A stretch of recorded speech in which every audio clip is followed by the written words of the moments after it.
नमस्कार, तनिष्का कुकिंग रेसिपीजमध्ये तुमचं स्वागत आहे। आज आपण नारळाची चटणी कशी बनवायची याची रेसिपी बघणार आहोत।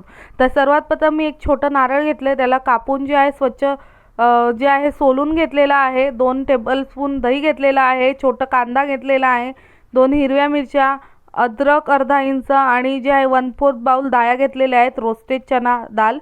तर हे एक एक इन्ग्रेडियंट जे आहे मिक्सर जारमध्ये टाकत जायचे। याची जी आहे छान अशी बारीक चटणी करून घ्यायची आहे। जशी आपण चटणी बनवतो त्या पद्धतीने बारीक चटणी करून घ्यायची आणि जे आहे थोडं चवीप्रमाणे मीठ घालायचं आणि थोडं पाणी घालून जे आहे ही चटणी तयार करायची। जशी मार्केटमध्ये मिळते त्या पद्धतीने ही चटणी जी आहे व्हाईट कलरची तयार बनून होते।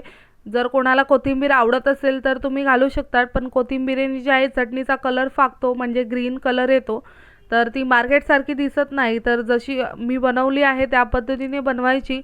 दही घालायचं नसेल तर तुम्ही त्यामध्ये लिंबूही घालू शकतात, पण दह्याने जी आहे चटणी छान लागते। एकदा ह्या पद्धतीने चटणी तयार करून बघा। ही चटणी जी आहे डोशासोबत, मेदूवड्यासोबत, इडलीसोबत जे आहे उपम्यासोबतही खायला खूप छान लागते। तर मी आता या चटणीला तडका देत आहे। तर 1 ते 2 टेबलस्पून तेल घातलेलं आहे।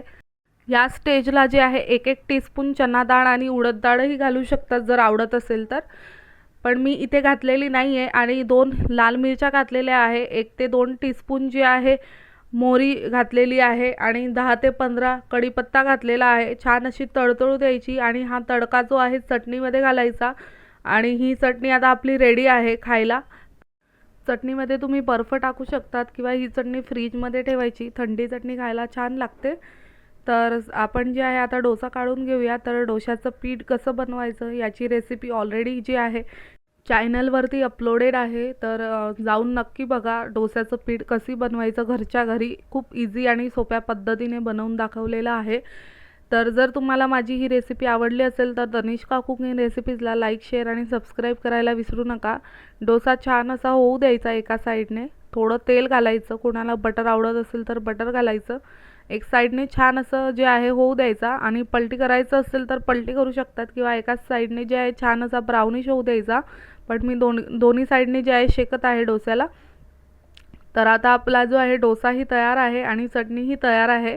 अशा पद्धतीने 2-3 डोसे काढून घ्यायचे। जर तुम्हाला माझी जी आहे नारळाची चटणीची रेसिपी आवडली असेल तर तनिष्का कुकिंग रेसिपीजला लाईक, शेअर आणि सबस्क्राईब करायला विसरू नका, जेणेकरून तुम्हाला अशाच माझ्या रेसिपी बघायला मिळतील। धन्यवाद।